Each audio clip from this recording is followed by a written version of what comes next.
आप यहाँ पे आए हुए हैं जंतर मंतर में, क्या क्यों मतलब क्या लग रहा है कि सही दिशा में या फिर इसकी कुछ संभावना है कि लोग इससे जुड़ें? और क्योंकि लोग तो धीरे धीरे अब कम होते जा रहे हैं। नहीं, धीरे धीरे कम होते, एक बार बीच में बरसात वगैरह की वजह से कुछ भीड़ कम दिखाई दे रही थी, लेकिन लोग जुड़े हुए हैं लगातार। आज आप देख ही सकते हैं जनसैलाब को, और 20 तारीख को कॉल दिया गया है कि मार्च होगा, तो उसमें लोग आएंगे, भारी संख्या में आएंगे। अब लगातार लंबा आंदोलन है तो इतने लोग होते ही हैं लंबे आंदोलनों में। जी, क्या धर्मेंद्र प्रधान इस्तीफा देंगे? धर्मेंद्र प्रधान, जिस तरह से सरकार भी शून्य पड़ी हुई है, मुझे नहीं लगता कि धर्मेंद्र प्रधान ऐसे इस्तीफा देंगे। इस्तीफा देने को तो प्रधानमंत्री भी देंगे, बस आंदोलन तेज करना होगा। क्या करना पड़ेगा आंदोलन में? ऐसा क्या कुछ करना पड़ेगा? क्या वो हथकंडा अपनाना पड़ेगा? वही भारत बंद, चक्का जाम आंदोलन करना पड़ेगा, होगा, इस्तीफा देंगे। लग रहा है इतने लोग आपसे जुड़ेंगे? हाँ, लोग जुड़ेंगे, लोग जुड़ेंगे। ये तो सत्याग्रह आंदोलन है, इसमें तो लोग वैसे भी जुड़े हुए हैं, लेकिन जिस दिन सड़कों पे लोग उतरेंगे और चक्का जाम करेंगे, उस दिन दिखेगा जनसैलाब। यहाँ पे तो मतलब कोई विपक्ष का नेता भी ज्यादा नहीं आ रहा है जो कि इनकी आवाज को सरकार तक पहुंचाने में मदद करे। विपक्ष के नेता उस तरह से यहाँ मंच पे नहीं आए हैं, लेकिन उनके आप ट्वीट्स देख सकते हैं या मैसेज देख सकते हैं। अखिलेश यादव पीछे से सपोर्ट है विपक्षी नेताओं का? हाँ, बिल्कुल सपोर्ट है, सपोर्ट है, पीछे से सपोर्ट है। कौन सी पार्टी पीछे से सपोर्ट कर रही है? समाजवादी पार्टी का हमने साफ साफ देखा, आजाद समाज पार्टी का हम लोग देख रहे हैं, आम आदमी पार्टी का ये लोग बैकडोर से कर रहे हैं सपोर्ट? बैकडोर से भी कर रहे हैं, सीधे सीधे आके मिल भी रहे हैं। अभी तक तो कोई सीधे इतना सामने आया नहीं है। जैसे चंद्रशेखर आज़ाद अभी बोल रहे हैं कि आने के लिए, यहाँ पे आने के लिए वो बोल रहे हैं। उसके अलावा जो है प्रिया सरोज आई थी, सपा की सांसद हैं, और लोग भी आए थे यहाँ पे। आम आदमी पार्टी की जो पूर्व मुख्यमंत्री हैं दिल्ली की, वो भी आई थी यहाँ पे। तो इस तरह से हम देख रहे हैं कि लोगों के सपोर्ट है, विपक्षी पार्टियों का सपोर्ट है। क्या विपक्षी पार्टी के सपोर्ट किस तरीके का है? सिर्फ यहाँ पे आकर के वो इस प्रोटेस्ट को सपोर्ट कर रहे हैं या फिर और फाइनेंशियली भी कुछ सपोर्ट कर रहे हैं? देखिए, ये तो बहुत गहरी बात है, ये बात तो मुझे नहीं मालूम है। फाइनेंशियली सपोर्ट कर रहे हैं ये तो आपको दीपके से पूछना पड़ेगा या सीजेपी के लोगों से पूछना पड़ेगा। मैं इतना जो हम देख पा रहे हैं, आप भी देख पा रहे होंगे कि लोग आ रहे हैं तो सपोर्ट कर ही रहे हैं। जी, चलिए आप बता दीजिए ज़रा। मैंने जो सवाल किया इनसे कि विपक्षी पार्टियों का सपोर्ट सिर्फ यहाँ पे स्टेज तक ही सीमित है, किस तरीके का सपोर्ट है? क्या फाइनेंशियल भी सपोर्ट कर रहे हैं वो? देखिए, क्योंकि यहाँ पे तो भैया देख रहे हो कि लोगों को खाने के लिए चाहिए, लोगों को सोने के लिए चाहिए। विपक्षी पार्टियों का जैसे सबसे पहले सीजेपी का ये कॉल रहा कि हम लोग जंतर मंतर प्रोटेस्ट करेंगे, तो उस समय तो विपक्षी पार्टियों का ऐसा कोई स्टैंड नहीं था। वो सीजेपी के साथ आना चाह रही नहीं चाह रही, उस तरह का उनका नहीं था। लेकिन धीरे धीरे जैसे प्रोटेस्ट बढ़ता गया, तो ये समझना जरूरी है कि धीरे धीरे जैसे प्रोटेस्ट बढ़ा, वहाँ पर सीजेपी को लगा कि मतलब सीजेपी का प्रोटेस्ट देख करके जैसे लोग आ रहे हैं, तो फिर विपक्षी पार्टियों को लगा ही कि हमें भी इसका समर्थन देना चाहिए। अब विपक्ष में भी वैसा है कि सभी लोग उस तरह से मतलब उस जागरूकता के साथ नहीं आ रहे हैं। उसमें किसी कोई सांसद अपना भाई उसको लग रहा है कि पर्सनल उसको लग रहा है कि नहीं मुझे जाना चाहिए, मुझे सपोर्ट करना चाहिए, इस तरह के भाव से आ रहा है। लेकिन वैसे सिर्फ मुंह से सपोर्ट करना तो एक अलग बात है यार, लेकिन इसके साथ साथ बहुत सी चीजें हैं यहाँ पे, ठीक है? तो फाइनेंशियल सपोर्ट भी चाहिए। तो आप फाइनेंशियल सपोर्ट कहाँ से आ रहा है ये पूछ रहे हैं? आपको लग रहा है? वैसे फाइनेंशियल सपोर्ट के बारे में एक खेमा कह रहा है कि फंडिंग आ रही, कुछ हो रही, लेकिन आपको दिख ही रहा है कि यहाँ पर जो लोग हैं, जो लोग आ रहे हैं, वो खुद यहाँ पे मतलब अपने लिए मतलब जो खाना कोई बांट रहा है, दे रहा है आकर के। तो उस तरह से किसी तरह का फंड यहाँ पे उस तरह का नहीं है, वो खुद व्यक्तिगत रूप से चीज़ें यहाँ पे हो रही है। ऐसा किसी तरह का कि जोर शोरों से फंड आ रहा है, इस तरह का कोई मामला नहीं है। और क्या जो मैंने उनसे भी पूछा कि राहुल गांधी को आना चाहिए, इससे जुड़ना चाहिए? नहीं, वो नेता प्रतिपक्ष है।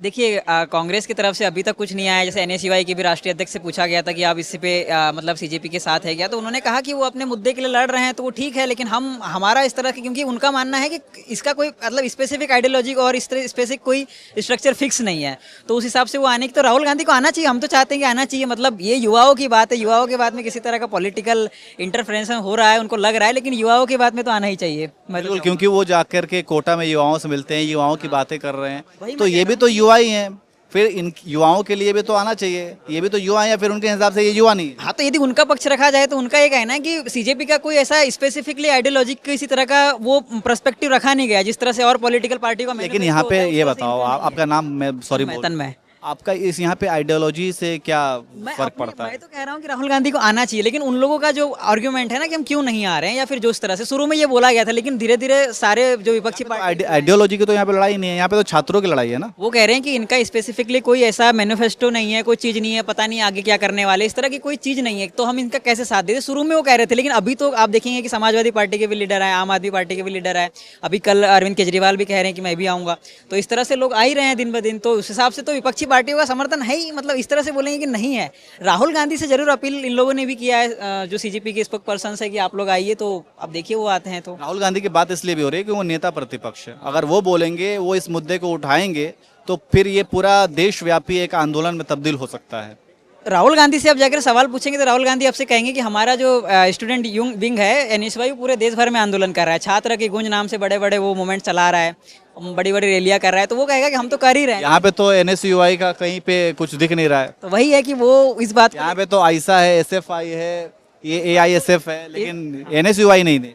लेफ्ट के सारे संगठन यहाँ पर है। मतलब समस्या कांग्रेस के साथ है कि वो इस चीज़ को लेकर के अभी तक तैयार नहीं है, या जो भी आप वो राहुल गांधी से आप सवाल पूछिए जाके कि वो क्यों नहीं आ रहे हैं। कांग्रेस को ऐसा लग रहा है कि यहाँ से कोई फायदा नहीं होने वाला है, कोई पॉलिटिकल फायदा है नहीं इस प्रोटेस्ट से, इस आंदोलन से जुड़ने से। लग सकता है कांग्रेस को ऐसा हो सकता है, लग रहा हो, मतलब आप कह सकते हैं कि किस तरह पे लग रहा हो, क्योंकि अब तक उनका कोई लीडर और उस तरह के लोग नहीं आए, तो इस हिसाब से ये लग सकता है कि उनका कोई स्टैंड भी नहीं है उस तरह से। समाजवादी पार्टी में अखिलेश यादव ने ट्वीट करके कल बोला है कि सोनम वांगचुक जो मतलब स्ट्राइक पे है, उनको स्ट्राइक तोड़ने के या फिर कांग्रेस युवाओं के शक्ति को वो जो है वो कम आंक रही है।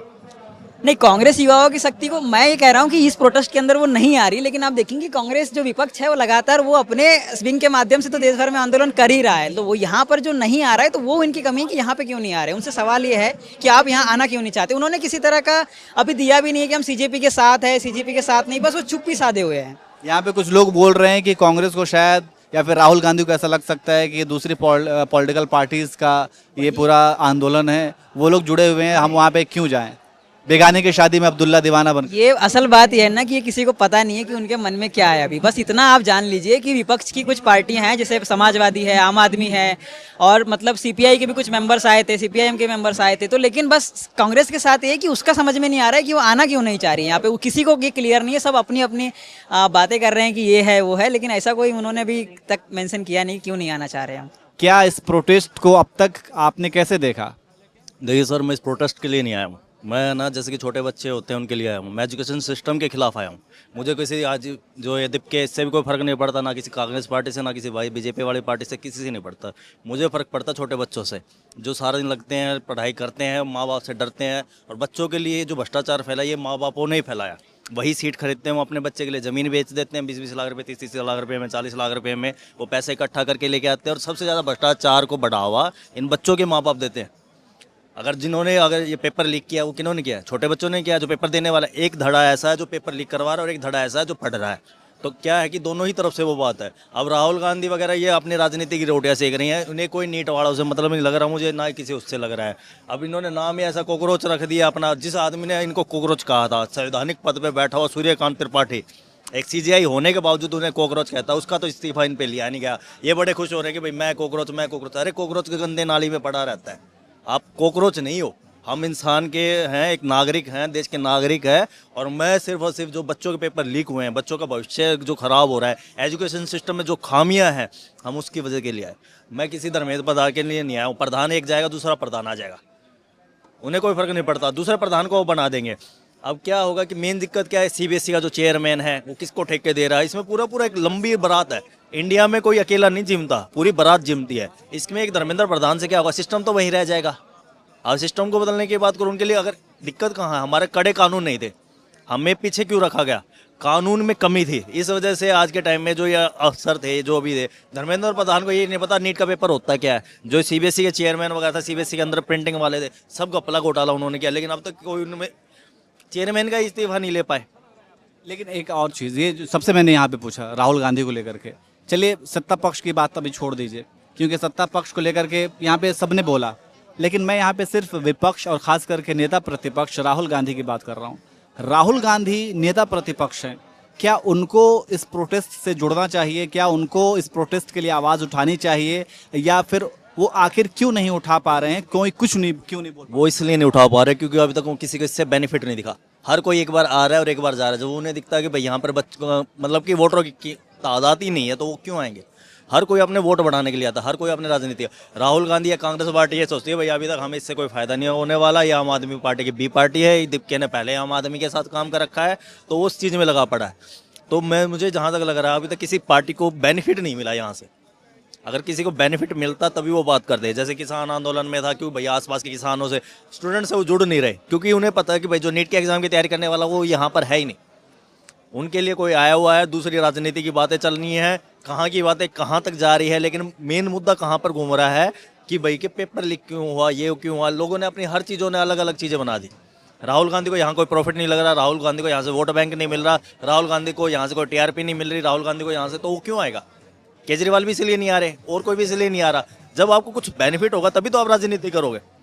सोनम वांगचुक जब मरेगा तभी तो इनका बेनिफिट है, तभी तो सरकार पे आरोप लगाएंगे। अब ये लोग इंतजार कर रहे हैं अभी तक, मतलब कुछ अनहोनी हो जाए उसके बाद जाएंगे राजनीतिक रोटी सेकने। आप क्या है कि आप मेंटली लड़ सकते हो, फिजिकली लड़ सकते हो, लेकिन आप बायोलॉजी से नहीं लड़ सकते। आपको पता है शरीर को खाना चाहिए। अब वो आदमी अगर थोड़े दिन के बाद ठीक भी होकर चला जाए तो कुछ ना कुछ न्यूट्रिशन की कमी रहेगी, उसके अंदर कोई ना कोई प्रॉब्लम आने वाली है, तो बॉडी में कुछ ना कुछ फर्क रहेगा। तो ये सब इंतजार कर रहे हैं कि जब ये जो सोनम वांगचुक है ये मरे और तब हम सरकार को घेरे। बेनिफिट इसके जिंदा रहने में नहीं है। वो कहते हैं ना कि जिंदा हाथी 1 लाख का, मरा हाथी 1.25 लाख का, वो कहानी है। वो सब इसका इंतजार कर रहे हैं मरने का, और फिर वो सरकार को घेरने की तैयारी करेंगे। फिर कहेंगे कि भाई हाँ कि सोनम वांगचुक। हर कोई इंतजार कर रहा है। धन्यवाद।